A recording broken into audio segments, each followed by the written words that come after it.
Hello students, बेटा आज हम अपने 12th क्लास का next topic the methods of preparation of colloidal solution करेंगे। अब इसको बनाने के जो मेथड्स हैं उनको हम डिवाइड करेंगे। एक तो होंगे हमारे कंडेंसेशन मेथड्स और एक होंगे डिस्पर्जन मेथड्स। कंडेंसेशन मतलब पार्टिकल का साइज है बहुत छोटा, वो दो या ज़्यादा जुड़ेंगे, कंडेंस करेंगे और कोलाइडल रेंज में आ जाएंगे। दूसरा है डिस्पर्जन, मीन्स वो पहले लार्ज साइज़ के हैं, बड़े साइज़ के, उनको हम ब्रेक करेंगे कोलाइडल रेंज में। तो बारी बारी करते हैं। कंडेंसेशन के अंदर क्या क्या हो सकता है? सबसे पहले ऑक्सीडेशन। ऑक्सीडेशन कैसे? किसी सब्सटेंस का ऑक्सीडाइज करके हम उसको कोलाइडल में कन्वर्ट करें। सपोज मैंने H2S गैस ले, इसको मैं पास कर दूं ब्रोमीन वाटर से, तो क्या बनेगा? कोलाइडल सॉल्यूशन बन जाएगा सल्फर का, HBr and sulphur. Sulphur solution बन गया, HBr अलग होगा। और क्या हो सकता है? एक मेथड हमारा हो सकता है ऑक्सीडेशन के साथ साथ रिडक्शन। रिडक्शन किसका?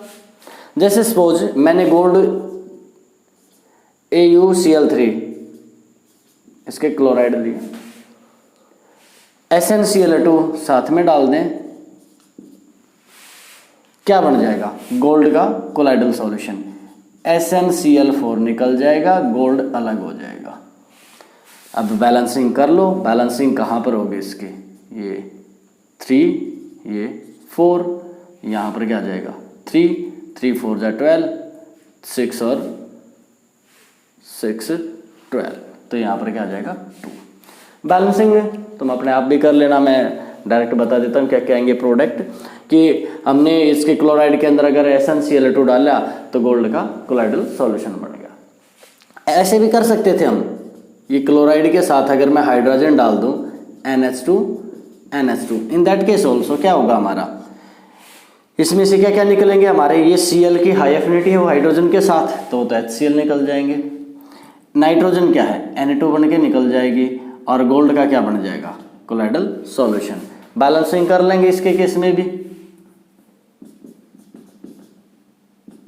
बैलेंसिंग करेंगे तो यहाँ पर 3 है, यहाँ पर ये 4 है। बैलेंसिंग कहाँ पर होगी? अप्रोक्स 12 पर होगा। 4 3 जा, यानी कि मैं यहाँ 3 डाल दूँ तो ये क्या हो जाएंगे? 12। तो यहाँ पर भी 12 कर लें, 4, तो यहाँ पर आ जाएंगे तुम्हारे 12 HCl और 3 Na2 निकल जाएंगे, 4 Au आ जाएगा। बैलेंसिंग कर लेना। मीन्स अगर मैं हाइड्रोजन डाल लूँगा तो गोल्ड का colloidal solution Na2 gas and HCl निकल जाएंगे। तो हमने क्या क्या किया? ऑक्सीडेशन कर लिया, रिडक्शन कर लिया। और क्या हो सकता है भाई? और हो सकता है हम डबल डिस्प्लेसमेंट भी कर सकते हैं, और उसके अलावा एक्सेसिव कूलिंग हो सकती है, उसके अलावा सॉल्वेंट एक्सचेंज कर सकते हैं हम, देखते हैं। और एक क्या कर सकते हैं? हाइड्रोलिसिस। नेक्स्ट चलो मैं हाइड्रोलिसिस कर दूं। किसका किया हमने? सपोज हमने कंसंट्रेटेड सॉल्यूशन लिया, किसका? कंसंट्रेटेड सॉल्यूशन ऑफ FeCl3 लिया। इसके ऊपर हमने क्या किया? H2O डाला, कैसा? Hot, drop wise. Hot water डाल दिया ड्रॉप वाइज। क्या होगा? ये कोलाइडल सॉल्यूशन बनेगा FeOH थ्राइस का, और इसमें से क्या निकल जाएंगे हमारे? HCl। बैलेंसिंग कर लेना। 3 होंगे तो 3OH आएंगे और 3 HCl निकल जाएंगे। ये क्या था? हाइड्रोलिसिस कर दिया हमने। और क्या कर सकते थे हम कर लेते हैं बाय एक्सेसिव कूलिंग। कई सॉल्यूशंस को, जैसे ऑर्गेनिक सब्सटेंस के अंदर वाटर है, आइस डालें और उसका हम कोलाइडल सॉल्यूशन बढ़ाएं तो भी बन जाएगा। और क्या कर सकते हैं? Bye solvent exchange. अब सॉल्वेंट तो हम ट्रू में यूज करते हैं, सॉल्वेंट एक्सचेंज कैसे? अब कुछ चीजें हैं जैसे लाइक हमारी सल्फर है या फॉस्फोरस है, ये क्या होंगे? Soluble in alcohol but not soluble in water. अब हम क्या करेंगे? हमें पता है alcohol and water are completely miscible. देखो ये अल्कोहल में मिलेंगे, वाटर में नहीं। अल्कोहल और वाटर कंप्लीटली क्या है, मिसेबल। सपोज मैंने एक वेसल लिया, कोई भी बीकर लिया, इसमें मैंने सॉल्यूशन तैयार किया किस किस का, अल्कोहल प्लस सल्फर, क्या बन गया इसका, ट्रू सॉल्यूशन। फिर हमने क्या किया, इस सॉल्यूशन को पोर कर दिया दूसरे वेसल में, ये हमने लिया क्या, वाटर, और इसके अंदर हम क्या करेंगे, इसको पोर कर देंगे। अब क्या बन जाएगा, एक कोलाइडल सॉल्यूशन बन जाएगा, मिलके कलर हो जाएगा colloidal sol of sulphur in water, water के अंदर सल्फर का। ये किसकी टाइप्स थी, ये सारी थी कंडेंसेशन मेथड्स। अब हम करेंगे डिस्पर्जन मेथड्स। कौन से करेंगे, डिस्पर्जन मेथड्स। डिस्पर्जन मेथड्स में हमारे क्या आ जाएंगे, डिस्पर्ज करना है। सबसे पहले तो हो सकता है by mechanical disintegration, by mechanical disintegration. Mechanical disintegration क्या करेंगे, सपोज हमारे पार्टिकल्स हैं, उनका जो साइज है वो है more than 1000 nanometre, greater than 1000 nanometre. क्या करें हम, मैकेनिकली उसको बॉल मिल या स्टैंप मिल में उसको कर्स कर देंगे। जैसे सपोज ये हमारी मर्जी, हम बॉल मिल बनाए या स्टैंप मिल, इसमें बॉल मिल है तो ये पत्थर के बॉल्स टाइप से हो जाएंगे, और या मेटेलिक होंगे, हैवी मेटेलिक। स्टैंप मिल है तो स्टैंप लगा देते हैं। इसके अंदर बारीक बारीक पोर्स होंगे। अब इसके अंदर वो कोलाइडल पार्टिकल तब तक उसकी कर्सिंग होती रहेगी जब तक वो कोलाइडल रेंज का ना हो जाए, उससे सॉल्यूशन में आ जाएगा। दूसरा जो मेथड है ये थोड़ा इंपॉर्टेंट और हम कर चुके हैं, बाय इलेक्ट्रो डिसइंटीग्रेशन।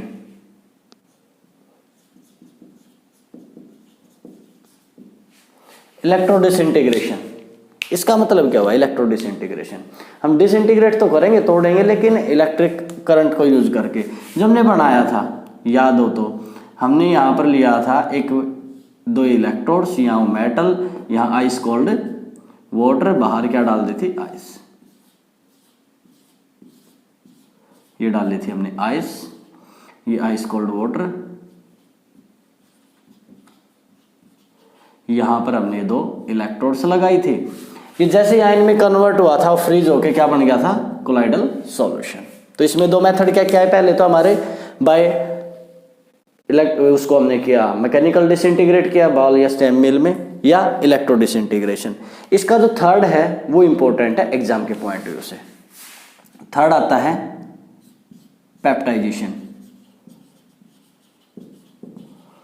पेप्टाइजेशन कैसे होगा, क्या होगा, पेप्टाइजेशन में हम क्या करेंगे, in peptization freshly prepared precipitates are converted into colloidal solution by adding an stable electrolyte in it. Means हम फ्रेशली प्रीपेयर्ड प्रेसिपिटेट लेंगे, उसमें स्टेबल इलेक्ट्रोलाइट डालेंगे। कोई स्टेबल इलेक्ट्रोलाइट का मतलब क्या है, जो उसको वापस कोलाइडल सॉल्यूशन में कन्वर्ट कर सके, वो क्या होगा, स्टेबल इलेक्ट्रोलाइट, जिससे क्या बन जाएगा, colloidal solution. The method of, in this method या the method of converting a freshly prepared precipitate into colloidal solution by adding stable electrolyte in it। उसके अंदर स्टेबल इलेक्ट्रोलाइट डालेंगे और कोलाइडल सॉल्यूशन बनाएंगे। कॉज क्या है पेप्टाइजेशन का, इसमें किस वजह से वो कन्वर्ट हुआ, तो कॉज होता है जो हम स्टेबल इलेक्ट्रोलाइट डालेंगे वो उसके ऊपर एडजॉर्ब हो जाएंगे, आयन उसके एडजॉर्ब होंगे। जैसे सपोज मैंने लिया फ्रेशली प्रीपेयर्ड FeOH थ्राइस, इसमें क्या डाल देंगे हम, FeCl3 डाल देंगे। अब ये क्या करेगा, ये इसमें कन्वर्ट करेगा इसको FeOH थ्राइस जो था डॉट Fe3 पॉजिटिव, जैसे ये मान लिया FeOH थ्राइस प्रेसिपिटेट बन गए। वो क्या करेगा, जब हमने FeCl3 डाल दिया, ये कन्वर्ट कर देगा। जो FeOH थ्राइस है इसके ऊपर क्या आ जाएंगे, ऐसे पॉजिटिव चार्ज, दूसरे FeOH थ्राइस पर भी क्या आ जाएंगे, ऐसे पॉजिटिव चार्ज, और सेम चार्ज क्या करेगा, एक दूसरे को रिपेल करेगा। ये प्रेसिपिटेट की फॉर्म में नहीं रहेगा, वो टूट जाएगा।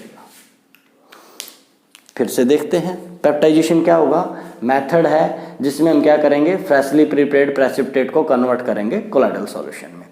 कैसे करेंगे, हम कोई सुटेबल इलेक्ट्रोलाइट डाल लेंगे इसमें, जिसकी वजह से क्या होगा, ये वो जो इलेक्ट्रोलाइट डाला उसमें से कोई आयन इसके ऊपर एडजॉर्ब हो जाएगा और फिर दूसरे पर भी एडजॉर्ब होगा, उनके ऊपर सेम चार्ज आएगा जो एक दूसरे को रिपेल करेगा, जिसकी वजह से वो कोलाइडल रेंज में आ जाता है। 1 मिनट में हम इन सारे टॉपिक्स को एक बार रिवाइज कर देते हैं। कंडेंसेशन में ऑक्सीडेशन किया था हमने, रिडक्शन मेथड किया था हमने, हाइड्रोलाइसिस किया था, एक्सेसिव कूलिंग से या सॉल्वेंट एक्सचेंज से हम कन्वर्ट कर सकते थे। डिस्पर्जन मेथड में हमने क्या किया, मैकेनिकल डिसइंटीग्रेशन किया। बॉल या स्टैंप मिल में हमने जो बड़े साइज के हमारे पार्टिकल्स थे उनको कर्स किया कोलाइडल रेंज में। इलेक्ट्रो डिसइंटीग्रेशन कल भी किया था हमने हाइड्रोफिलिक और फोबिक में, कि हमने कोई मेटल लिए, इलेक्ट्रोड्स के बीच में आइस कोल्ड वाटर लिया और बाहर आइस डाल दी, वो जैसे आयन में कन्वर्ट हुए, हमने उसको फ्रीज किया, ट्रैप किया और वो कोलाइडल रेंज में ले आए। इसमें हम कोई ना कोई स्टेबल ऐसा एलिमेंट, ऐसा सब्सटेंस भी डाल लेंगे जो स्टेबलाइजिंग एजेंट का काम करता है। पेप्टाइजेशन, फ्रेशली प्रिपेयर्ड प्रेसिपिटेट को कोलाइडल में कन्वर्ट कर देंगे। Got it. अब इसके बाद जो नेक्स्ट टॉपिक आएगा वो आएगा इसका प्यूरिफिकेशन कैसे करें। देखो हमने किया है कोलाइडल सॉल्यूशन क्या है, फिर हमने किया है कोलाइडल सॉल्यूशन के को हम की प्रॉपर्टीज की थी, कुछ बेसिक प्रॉपर्टी की थी हमने। उसके अलावा हमने किया है कोलाइडल सॉल्यूशन को बनाए कैसे। अब हम करेंगे उसके, हमने टाइप्स भी कर ली थी, टाइप्स 3 टाइप की थी हमने, फिजिकल स्टेट पर, फोर्स ऑफ इंटरेक्शन के बेस पर और पार्टिकल के बेस पर। मेथड भी हो गए बनाने के। अब हम करेंगे इनको प्यूरिफाई कैसे करें। सपोज हमने कोई कोलाइडल सॉल्यूशन बनाया, उसके अंदर कोई क्रिस्टलाइड्स है, क्रिस्टलाइड मतलब कोई आयंस वगैरह, कोई जैसे NaCl वगैरह के पार्टिकल हैं, KCl वगैरह के हैं, वो क्रिस्टलाइड्स हैं। तो उन क्रिस्टलाइड्स को उन कोलाइडल से अलग करना क्या होगा, हमारा प्यूरिफिकेशन। तो उसके कुछ मेथड्स हैं। सबसे पहला मेथड है हमारा डायलिसिस।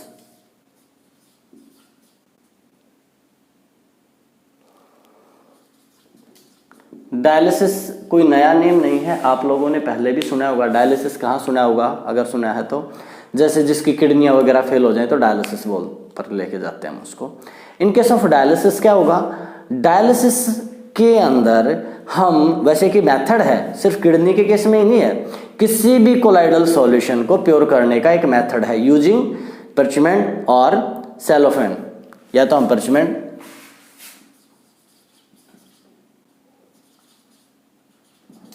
या सेलोफेन यूज करेंगे। क्या होगा, सेलोफेन या पर्चमेंट में से जो क्रिस्टलाइड्स हैं, जो आयंस हैं, इलेक्ट्रोलाइट यू में से जो भी कहना है, वो तो निकल जाएंगे, लेकिन कोलाइडल पार्टिकल इसके अंदर से पास नहीं करेंगे। जैसे सपोज मैंने एक वेसल लिया, इसके अंदर मैंने एक बैग में फिल कर दिया इसको, कोलाइडल सॉल्यूशन को। यहां हमने क्या डाल दिया, सॉल्वेंट, या यू में से वाटर लिया, ये डिस्टिल्ड वाटर लिया हमने। यहां पर हमने क्या लिया, कोलाइडल सॉल्यूशन लिया। ये क्या है, इनमें से कोई एक चीज है। तो क्या होगा, इसमें से जो इंप्योरिटीज थी वो तो किस में आ जाएंगी, वाटर में। कौन सी इंप्योरिटी, जो इलेक्ट्रोलाइटिक आयंस जो थे, जिसे हम क्या भी बोल सकते हैं, क्रिस्टलाइड्स। अंदर क्या बचेगा हमारा, प्योर तो होता ही नहीं, सॉल्यूशन हो गया, तो अंदर बच जाएगा हमारा colloidal solution free from those impurities. अब एक बात और है, यहाँ पर हमें क्या करना पड़ेगा, डिस्टिल्ड वाटर बार बार चेंज करना होगा। क्यों? क्योंकि नहीं तो यहाँ कंसंट्रेशन ज़्यादा हो जाएगी तो वापस इसमें डिफ्यूजन हो सकता है, इस वजह से हम डिस्टिल्ड वाटर इसमें चेंज करते रहेंगे। स्लो होगा ये प्रोसेस काफ़ी। अगर हमें इसको काफ़ी फास्ट करना है, अगर हम चाहिए फास्ट हो जाए, तो हम इलेक्ट्रोडायलिसिस कर देंगे। इलेक्ट्रोडायलिसिस में क्या करेंगे, हम जो डायलिसिस प्रोसेस था इसको हम कर देंगे under the influence of electric current. The process of dialysis under the influence of electric current. ये 2 इलेक्ट्रोड्स और लगा दिए मैंने, तो अब क्या हो जाएगा, ये काफ़ी फास्ट हो जाएगा। क्यों?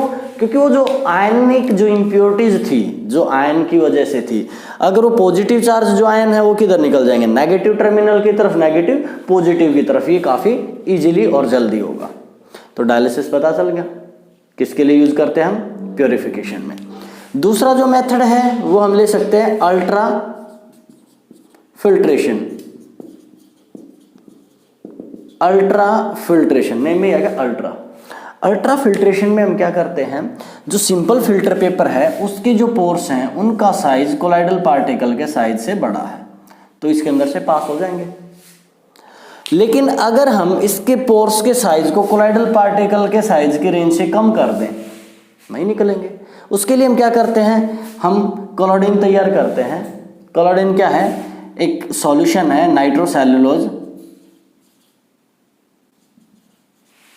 कितना 4% नाइट्रोसेल्युलोज का सॉल्यूशन है इन अल्कोहल एंड, और क्या लेते हैं हम, ईथर। अब उसको हार्ड किससे करेंगे, इसको हार्ड कर लेंगे by dipping it in formaldehyde. Formaldehyde solution में हम इसको डिप करके हार्ड कर लेंगे। उससे क्या होगा, इसके जो पोर्स हैं उसमें कुछ ये सॉल्यूशन भर जो हमने डाला था उसने इसके पोर्स के साइज को कम कर दिया।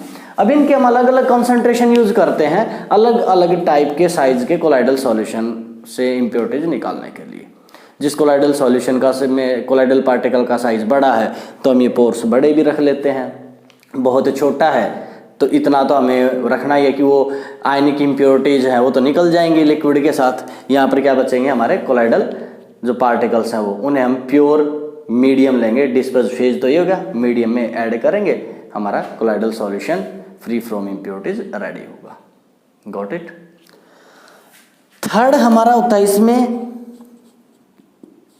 Ultra centrifugation. सेंट्रीफ्यूगेशन प्रोसेस बिल्कुल वही है, अगर आपको ध्यान आया हो, जिससे हम मिल्क से क्रीम को कैसे अलग करें।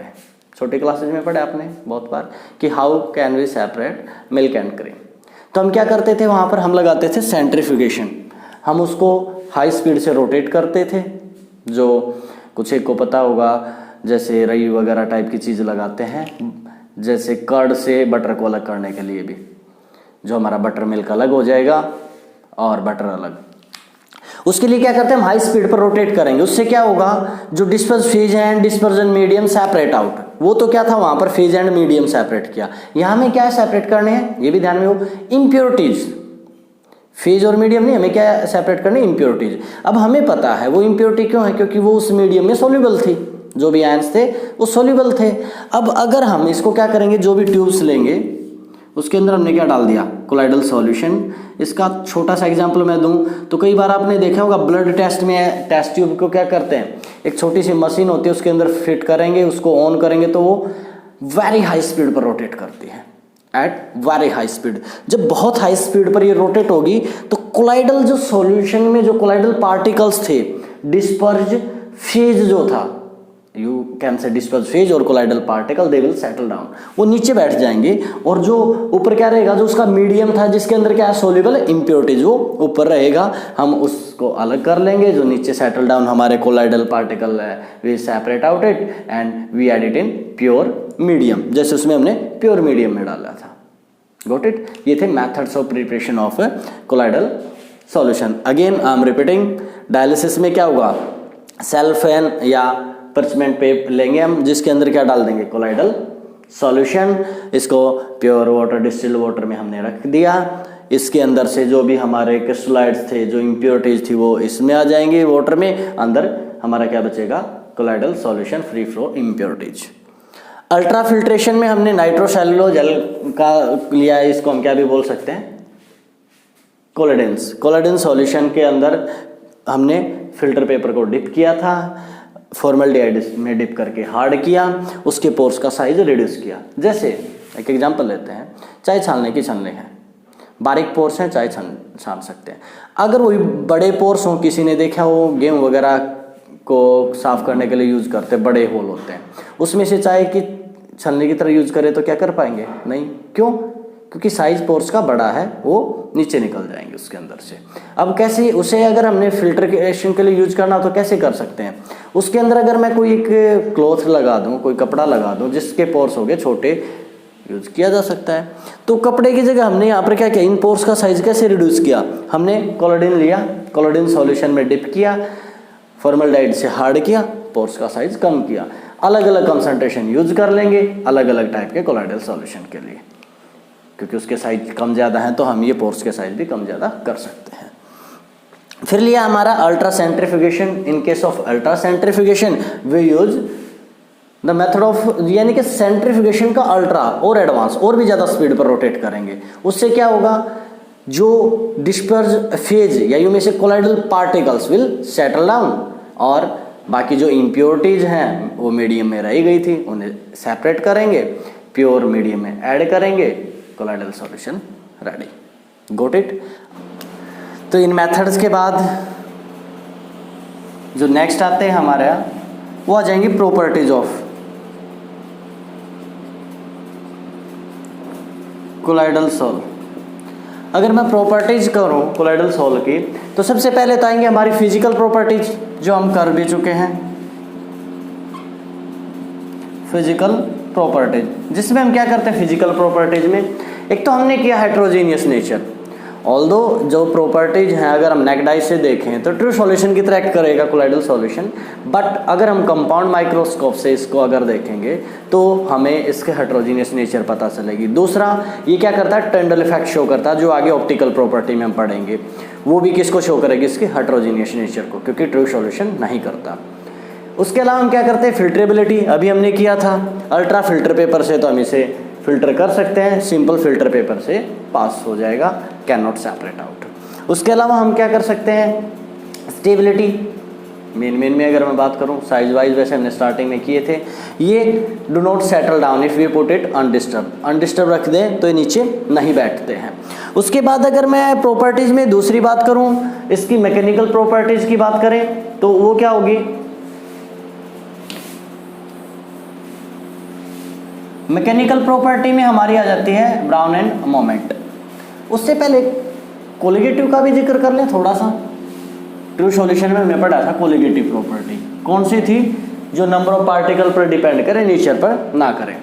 लेकिन अगर हम कोलाइडल सॉल्यूशन की बात करें तो 4 कोलिगेटिव प्रॉपर्टी हमने पढ़ी थी, elevation in boiling point, depression in freezing point, और क्या की थी, relative lowering of vapour pressure and osmotic pressure. तो जो पहले 3 मैंने बोली, relative lowering, elevation in boiling, depression in freezing, इनका साइज ट्रू सॉल्यूशन के कंपैरेटिवली काफ़ी बड़ा होने की वजह से ये नेग्लिजिबल शो करता है। लेकिन जो 4th प्रॉपर्टी है, कौन सी, ऑस्मोटिक प्रेशर, वो ये शो करते हैं, ट्रू से कम, बट ये शो करते हैं ऑस्मोटिक प्रेशर वाले को, और बाकी ऑस्मोटिक जो हमने वहाँ किया था वही है और कुछ अलग नहीं है। तो मैंने कहा था मैकेनिकल प्रॉपर्टी में हम करेंगे brown in moment, brown in moment,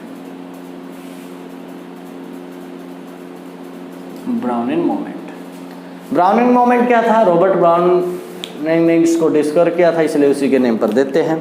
हम अगर इसको माइक्रोस्कोप से जब देखें तो जो पार्टिकल का मोशन आएगा कोलाइडल पार्टिकल का सॉल्यूशन में, वो जिगजैग आएगा।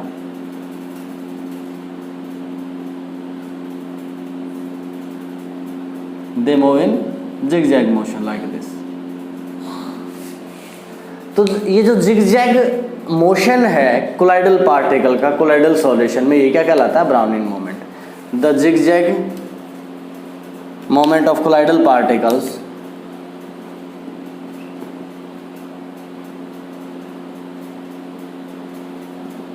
of colloidal particles in colloidal solution is known as Brownian moment। उसको हमने क्या नेम दे दिया? Brownian moment. कोलाइडल पार्टिकल्स के जिगजैग मोशन को ब्राउनियन मोमेंट। अब कॉज क्या है, किस वजह से आया? अब इसमें एक तो देखो कंटिन्यू बम्बार्डमेंट होगी किसकी? डिस्पर्जन मीडियम की डिस्पर्ज फेज के पार्टिकल्स पर, मीन्स कोलाइडल पार्टिकल के साथ जो डिस्पर्जन मीडियम है उसके पार्टिकल टकराते रहेंगे, जिसकी वजह से इनके अंदर जिगजैग मोशन आता है। लेकिन जैसे जैसे साइज बढ़ेगा तो ये मोमेंट कम हो जाती है। एक और रीजन भी लेते हैं, अक्सर एक लेते हैं कि जो कोलाइडल पार्टिकल्स हैं ज़्यादातर क्या होंगे? वो चार्ज कैरिंग पार्टिकल्स होंगे, उन पर क्या होगा? Same charge. And as we know same charge repel each other, जिससे क्या होगा? वो एक दूसरे को जैसे ही वो पास आएगा दूसरा रिपेल कर देगा, दूसरे के पास आएगा वो रिपेल करेगा। अब ये काम कहाँ आएगा? इसकी वजह से ये ग्रेविटी के फोर्स को नेग्लेक्ट कर पाता है। Due to this it neglect gravitational या फोर्स ऑफ ग्रेविटी, जिसकी वजह से डू नॉट सेटल डाउन, ये नीचे नहीं बैठते हैं। ये इसकी स्टेबिलिटी में है इसका मेन रोल। वैसे ये कहाँ पर भी यूज किया जाता है? एवोगैड्रो नंबर को कैलकुलेट करने में भी हम इसको यूज़ कर लेते हैं। एक सेडिमेशन तुमने पढ़ा होगा, अगर हम पार्टिकल्स को अंडरस्टोर रखें और नीचे बैठ जाना, तो ग्रेविटी की वजह से अगर कुछ लार्ज साइज के कोलाइडल पार्टिकल हैं तो कुछ उनमें से धीरे धीरे काफ़ी लंबे टाइम के बाद धीरे धीरे सेटल होते रहते हैं। जैसे रूम में डस्ट है, हमें दिखाई नहीं दे रही, यहाँ पर क्यों है? वैसे कोलाइडल पार्टिकल के फॉर्म में। लेकिन अगर हम रूम को बंद कर दें, एक दो दिन बाद देखें तो हम देखेंगे टेबल्स वगैरह या और कहीं अगर ये पूरी तरह बंद है तो भी हल्की हल्की डस्ट की लेयर मिलेगी। वो यही थे जो सेटल डाउन हुए थे। इसके बाद जो नेक्स्ट प्रॉपर्टी आती है वो आती है इसकी ऑप्टिकल प्रॉपर्टीज। ऑप्टिकल में क्या आ जाएगी? ऑप्टिकल प्रॉपर्टीज में हमारी आ जाती है टाइंडल इफेक्ट।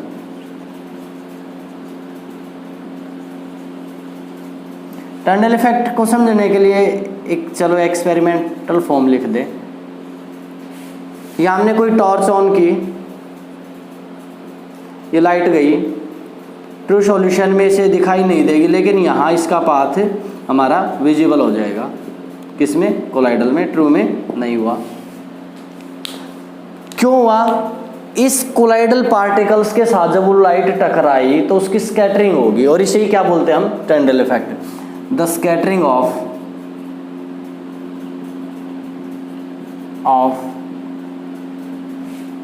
द लाइट का ए बीम ऑफ लाइट,